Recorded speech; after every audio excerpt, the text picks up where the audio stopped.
And today is the 123rd satellite that Arianespace has launched for Airbus. The previous one, you might remember if you were here watching it with us, was a meteorological satellite called Pt2, and we launched that one at the beginning of October. That was for an organization called EUMETSAT, which supplies data from space about Earth's climate.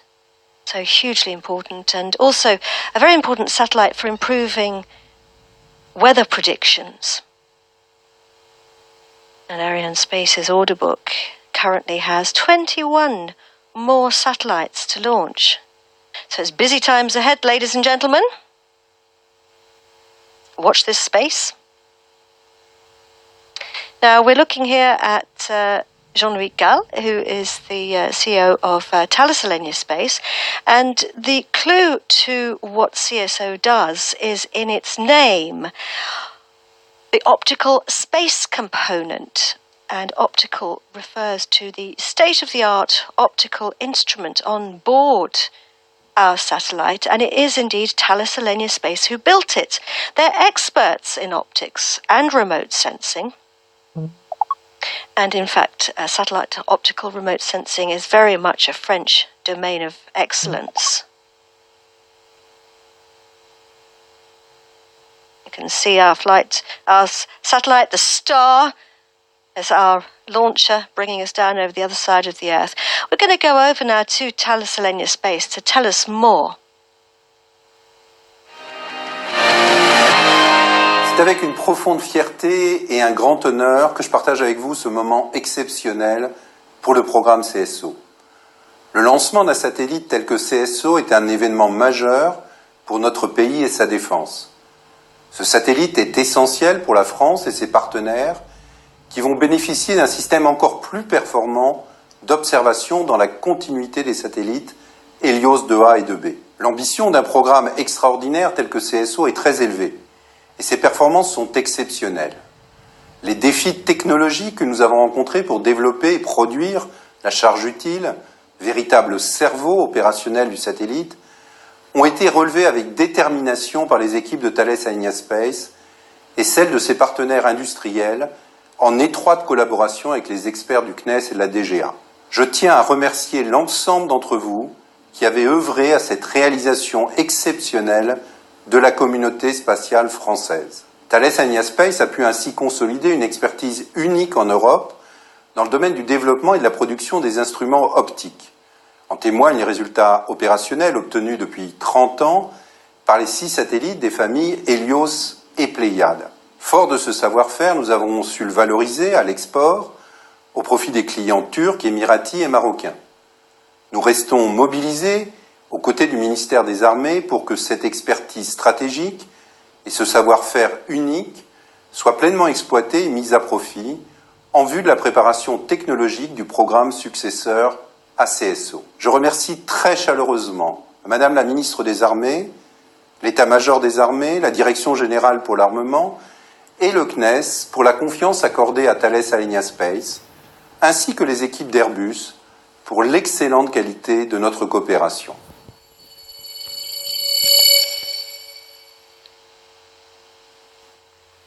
It was a great privilege to hear from the industrial teams. It's such a remarkable feat of human engineering, building satellites, building equipment, as involves such tremendous levels of expertise, and the men and women across Europe working on these programs are quite remarkable and deserve, I think, a huge slap on the back. I hope everybody feels very proud of themselves for the huge achievements.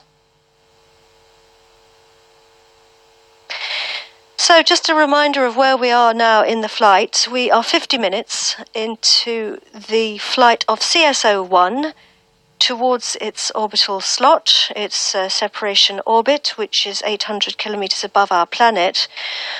We're in the ballistic phase. We're traveling without the engine at the moment. We're traveling without propulsion.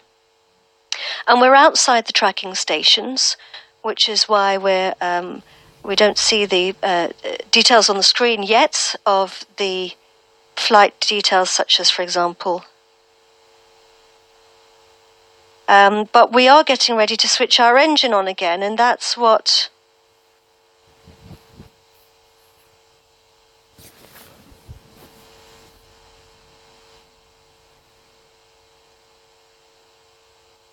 and the range operations manager there giving us information about the switching on of the engine, which we're getting close to.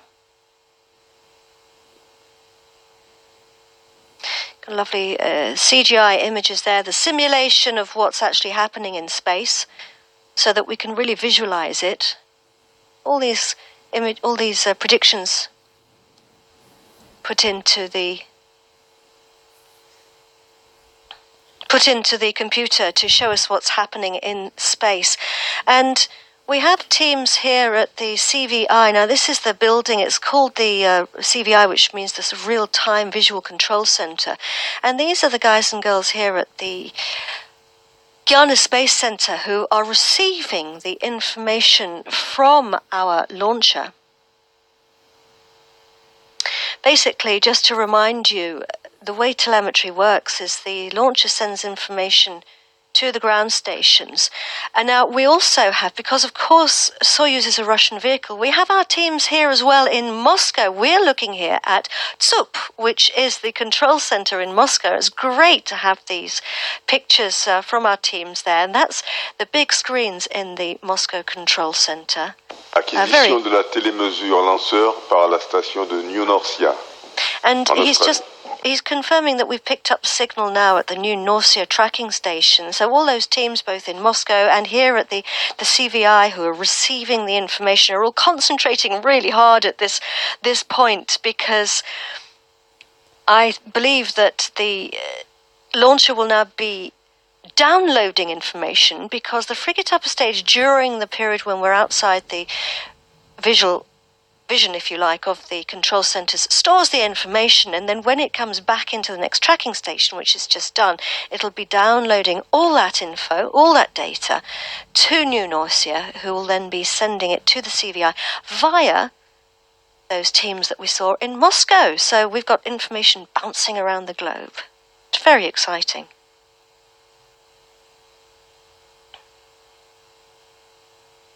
And the frigate upper stage is a clever piece of kit.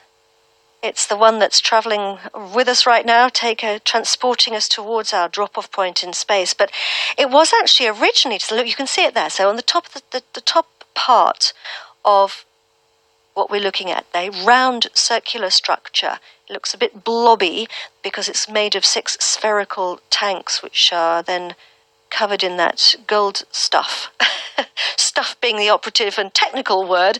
And then you can see that the satellite, which is the white section, is attached with a very special dispenser. Now, the frigate upper stage was actually originally designed as an interplanetary probe. Get that? It was designed to travel around the solar system, and it's been adapted to fly on board Soyuz.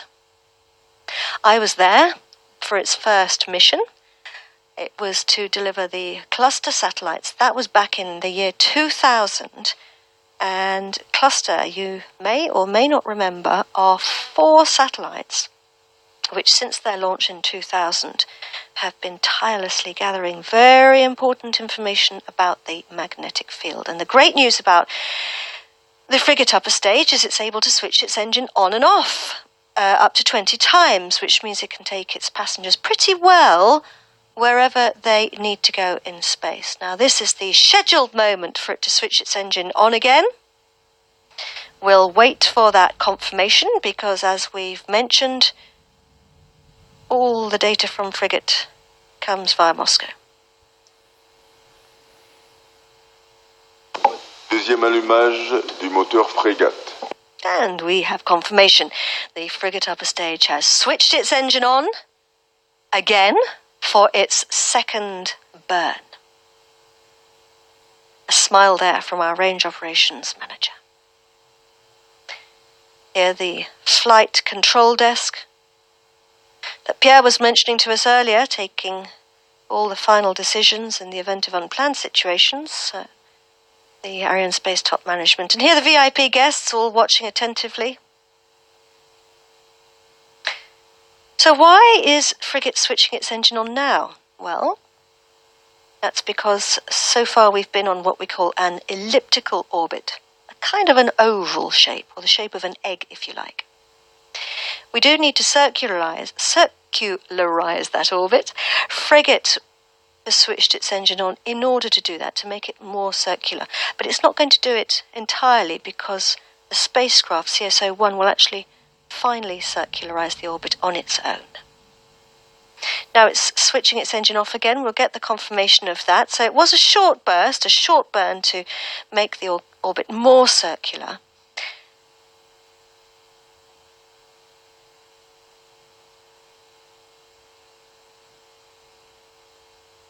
Waiting for the confirmation of the engine switch off from the range operations manager. Engines like to run down their fuel slowly.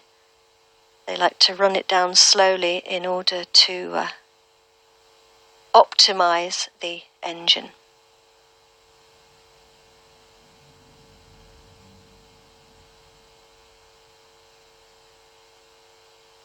Cso1, one of... Deuxième extinction de l'étage frégate. And there we have confirmation there of the frigate upper stage switch off. As I was saying, Cso1, one of 3 satellites in a very important constellation for the French military and the partners of the military, the French military. So I'm sure that the armed forces, the teams on the ground, are going to be very excited watching this launch for their satellite, which is going to be giving them all kinds of very, very important information. So we were saying earlier that Cso1 has 4 solar panels. You can just see one of them on the right-hand side of the screen. Those will be unfolding once Cso1 is separated. You can see 2 of those solar panels, 3 of them actually, one to the left, one on the top and one of them on the bottom. Now those are all important, of course, because once they unfold, they allow the satellite to generate its own electricity. But there are lots of things that happen after separation. We call it the LEOPS phase. Here's what happens.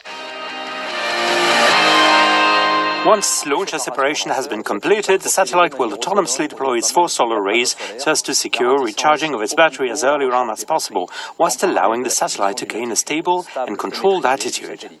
We'll then gradually configure and switch on the vital functions of the satellite whilst checking they work flawlessly every step of the way.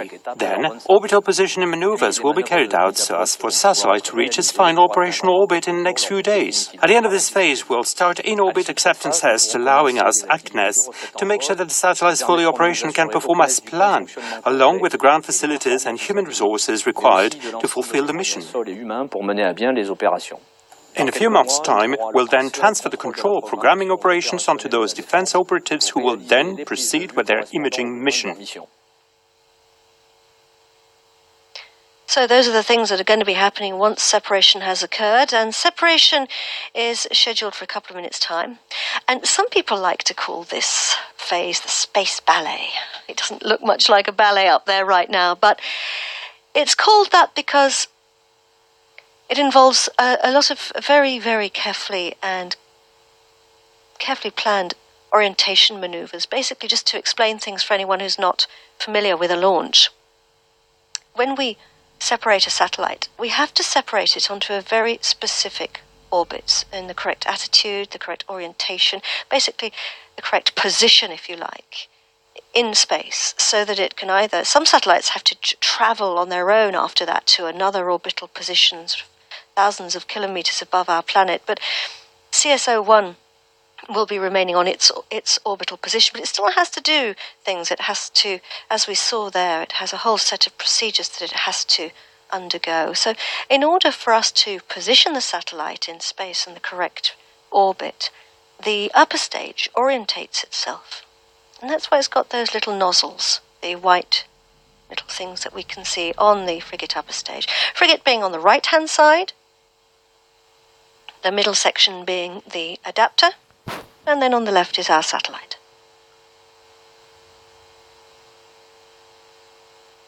Now the adapter plays a very important part because it allows us to attach the satellite to the frigate upper stage, but it also allows us to separate the satellite from the frigate upper stage.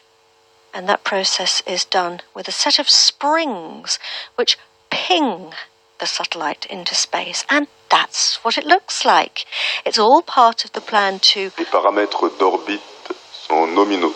He's telling us the orbital parameters are normal. We ping the satellite away with the springs to prevent anything banging into each other. Waiting now for the confirmation of the separation. That was the scheduled moment. Séparation du satellite Cso1. And we have confirmation that Cso1 has separated from the upper stage successfully. Some very happy, smiling faces there. And a wonderful Christmas gift for all the teams involved.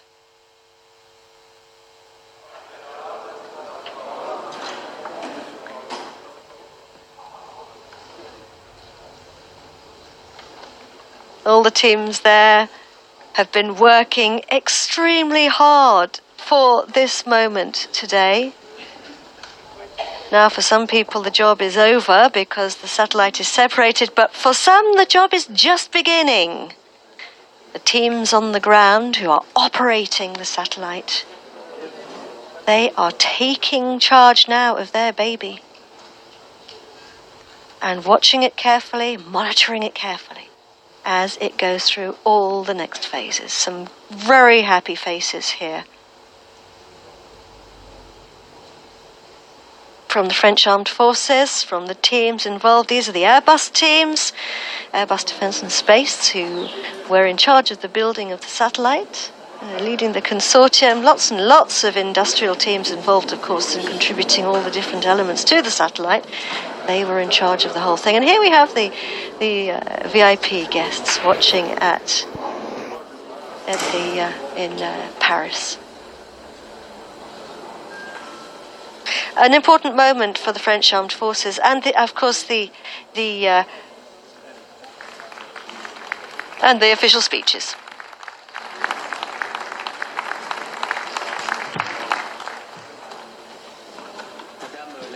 Madam Minister, distinguished general officers, ladies and gentlemen, distinguished guests, Arianespace is delighted to confirm that the Cso1 satellite has been successfully separated on its targeted Sun-synchronous orbit. For the 11th and final launch of 2018, Arianespace has performed its mission successfully. Congratulations to everyone. Today, true to its mission of guaranteeing independent access to space for Europe, Arianespace is proud this afternoon to have satisfied French needs for sovereignty and placed on orbit the CSO. With the deployment of the two following CSOs, Syracuse 4A and 4B, and the Ceres satellites. I would like to thank our French customers and partners, the CNES, the Directorate General of Armaments, and the Ministry of the Armed Forces. I would also like to express my profound gratitude to the Ministry of the Armed Forces, Florence Parly, who's following us from the École Militaire in Paris.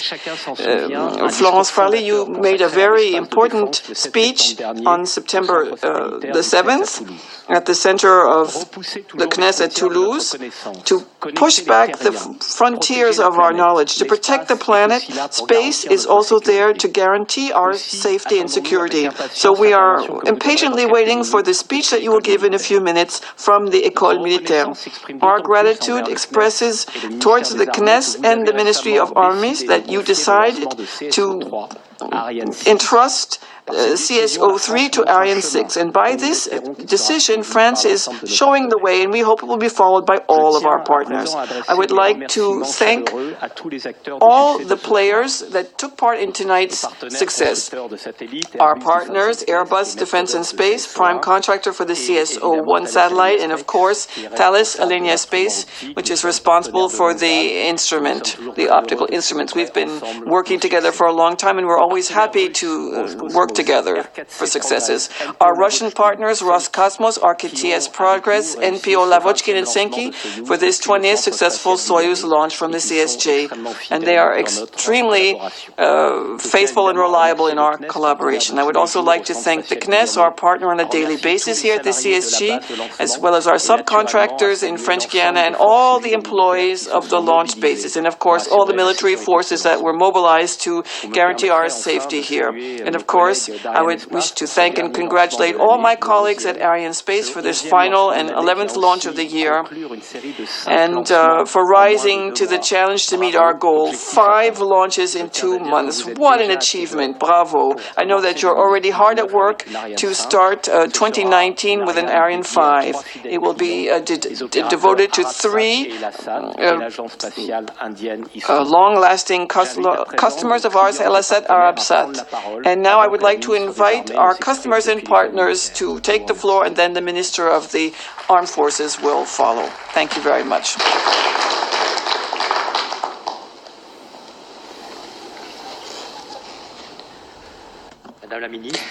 Madam Minister, distinguished guests, dear general officers, dear friends, Airbus is very proud today as prime contractor of the programs, and in collaboration with all our industrial partners to have enabled the launch and to have contributed to the launch of Cso1. We'd like to thank you for the trust over the past years, and we've been delighted work for the account of the Ministry of the Armed Forces, from Sport 1 to LS1 to Pléiade and to the CSO. And this really is about the ground segments as well as the optical space component. All the operations have gone seamlessly, smoothly, and we've exceeded our targets, notably in terms of the lifespan of these satellites. I would like to pay tribute to this spirit of cooperation that for all of the years we've been working together have characterized the cooperation between the General Directorate of Armaments and as well as Thales Alenia Space. In the industry, these programs have enabled the national industry to develop extremely strong competencies, development of a wide range of products and unique skill sets and offering on the export market. I'm looking forward to the continuity of such an endeavor, so whilst enabling our clients, whilst developing a voluntary policies allowing Airbus to be the leading exporter of innovative systems around the Earth. So this is the final launch of the year.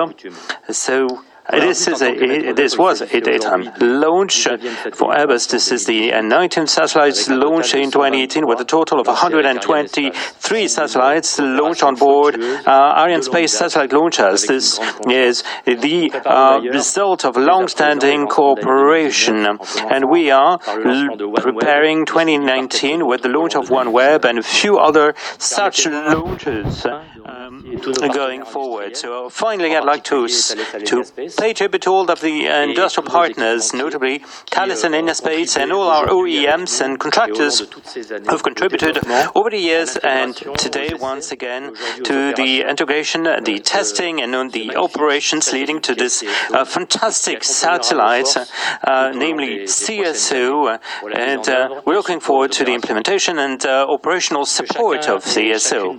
And the optical space components, I'd like to thank all the teams in Toulouse, Cannes, and in all of the industrial sites in France, Europe, and beyond for their engagement and passion in this program. So a special thought for the operations teams who will take over controls on separation of the launchers and for positioning and orbiting operations, as well as in orbit acceptance tests and testing will be starting in the very near future. So we would like to thank all the teams in developing and supporting space systems for the benefit of the French and European armed forces. Thank you.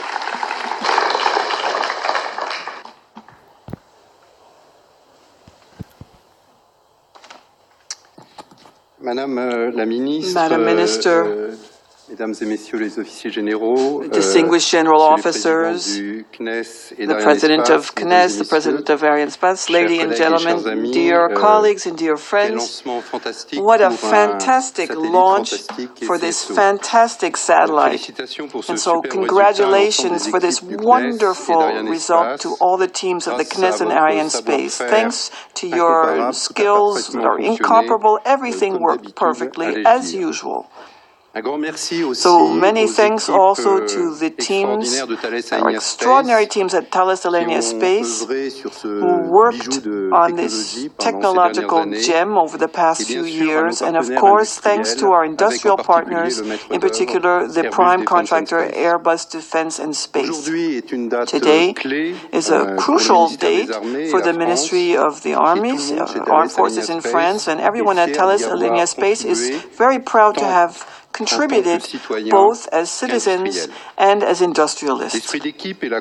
Team spirit and mutual trust were and are the two important keywords of our contributions and our collaboration with CNES and the DGA. We are intending to continue in this same way